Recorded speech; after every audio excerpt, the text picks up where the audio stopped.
हाँ, क्या बैठ गया था। क्या कहे लो आपको?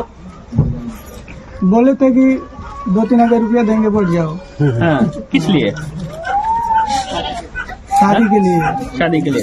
नमस्कार, आप देख रहे हैं त्वरित आवाज और मैं विमलेश गुप्ता। यूपी के बलिया में हुआ गजब, सामूहिक विवाह में बिना दूल्हे सैकड़ों दुल्हनों की करा दी शादी। यूपी में सामूहिक विवाह के नाम पर ऐसा मामला सामने आया है जिसे सुनने और देखने के बाद हर कोई चौंका जा रहा है। बलिया के मनिहार में सैकड़ों दुल्हनों की शादी बिना दूल्हे के ही अफसरों ने करा दी। यूपी के बलिया से चौंकाने वाला मामला सामने आया है, जहां मुख्यमंत्री सामूहिक विवाह में अफसरों ने सैकड़ों दुल्हनों की बिना दूल्हे के ही शादी करा दी। सोशल मीडिया पर इसके वीडियो वायरल भी हो रहे हैं। दुल्हनें खुद ही अपने गले में बरमाला डालती दिखाई दे रही हैं। बताया जाता है कि इन दुल्हनों में कई पहले से ही शादीशुदा भी हैं और यही नहीं, कई नाबालिग किशोर भी इस दौरान दूल्हे बने बैठे हैं और वो भी खुद अपने गले में बरमाला डाल रहे हैं। 25 जनवरी को मनिहार इंटर कॉलेज के मैदान में सामूहिक विवाह का आयोजन किया गया था, जिसमें 568 जोड़ों की शादी का दावा किया गया। वीडियो वायरल होने के बाद से हड़कंप मचा हुआ है। हालांकि सीडीओ ने जांच टीम गठित कर दी है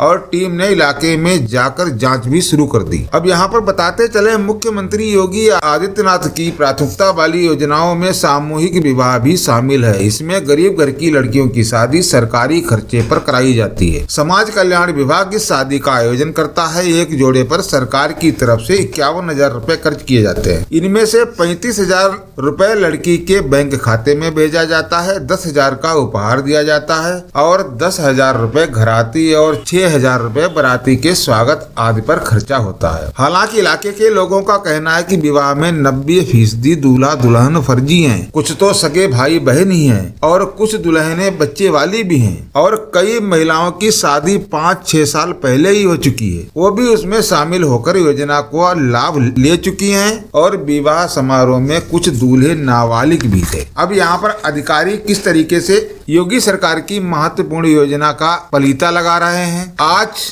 बड़े घोटाले को लेकर समाज कल्याण राज्य मंत्री असीम अरुण बलिया पहुंचे और उन्होंने जांच प्रारंभ कर दी। हालांकि इस मामले में अभी तक एडीओ समाज कल्याण विभाग को निलंबित किया जा चुका है और कई लोगों पर FIR दर्ज की जा चुकी है। अब आप देखिए कि अधिकारी किस तरह से सरकारी योजनाओं का पलीता लगाकर सरकार की छवि धूमिल कर रहे हैं। ये खबर आपको कैसी लगी, कमेंट बॉक्स में जाकर जरूर बताएं। वहाँ पे 2-3 लोग हमको बढ़िया ही बैठा दिया तो मैं बैठ गया। हाँ, किस लिए बैठा दिया जबरदस्ती? ऐसा ही बैठा दिया था। हाँ, क्या मैं बैठ गया था। क्या कहे लो आपको?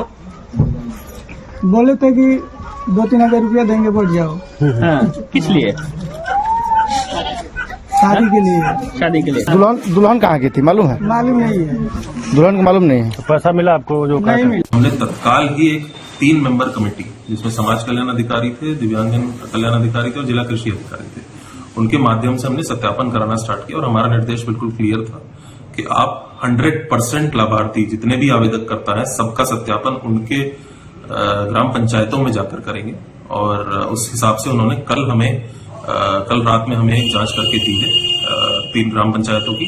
उसके बाद हम इस जांच को और गति से करवाने के लिए आज हमने कल ही रात को एक 20 मेंबर जिला स्तरीय अधिकारी को अलग अलग टारगेट्स देके हमने इसकी बहुत वृहद जांच हमने करवा दी है। रिपोर्ट के हिसाब से लगभग 8 जो थे वो अपात्र थे, जो कि जिनको पात्र करके आवेदनकर्ता ने अप्लाई किया और उसको सत्यापन करता अधिकारी ने नीचे ग्रामीण स्तर पर फील्ड लेवल ऑफिसर ने सत्यापन करके उसको पात्र घोषित करके ये किया। और तुम उसके खिलाफ हम लोग FIR दर्ज करा रहे हैं, जो भी सत्यापन करता है उसके खिलाफ भी और आवेदन करता है।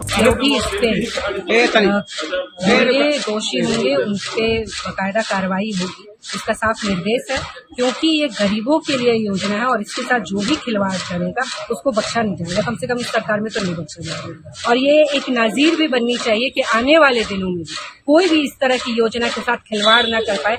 इस पे हम लोगों की पूरी नजर है और मैं खुद किसी को बख्शने वाली। वर्दी जरूर उतार दी है, लेकिन डंडा साथ में लेकर के आया हूँ। जो दोषी हैं उनके खिलाफ भरपूर कार्रवाई होगी।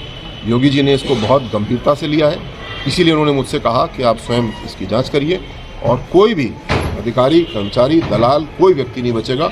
हर एक के खिलाफ कार्रवाई होगी और साथ साथ सिस्टम को बहुत मजबूत किया जाएगा।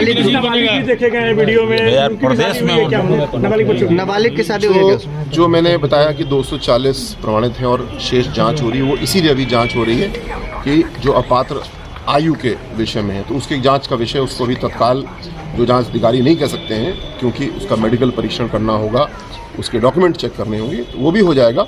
और उसके आधार पे पुनः आप इस बात को पा रहे होंगे कि हमारी जांच टीम किसी को भी बख्शने के मूड में नहीं है। और मैं इसीलिए आया हूं कि एक एक अपराधी, भ्रष्टाचारी के विरुद्ध कठोर कार्रवाई होनी चाहिए, कोई भी नहीं बचेगा, ऐसा मैं आपको वादा करता हूं। कार्रवाई होगी पूरे उत्तर प्रदेश के लिए केवल यही स्कीम नहीं, किसी भी स्कीम में अगर किसी का जरा भी मूड कर रहा है भ्रष्टाचार करने का तो उसको याद दिलाना चाहेंगे कि ये योगी सरकार है, यहाँ पे किसी भी प्रकार का अपराध, भ्रष्टाचार क्षम नहीं है। एक अगर रुपए की भी चोरी हुई है तो उसके खिलाफ कार्रवाई होगी। अच्छा सर, एसडीएम जो होते हैं, एसडीएम उसके नोडल अधिकारी होते हैं, उनसे आपसे क्या कुछ जानकारी मिली? अभी कलेक्ट्रेट में और मैं विस्तृत रूप से अधिकारियों के साथ बैठ रहा हूँ, मैंने काफ़ी सारे अभिलेख भी मंगाए हैं, अभी और मैं गहराई से जांच करूंगा। पुनः कोई भी दोषी बख्शा नहीं जाएगा, हर एक के खिलाफ कार्रवाई होगी और कठोर कार्रवाई। ठीक, थैंक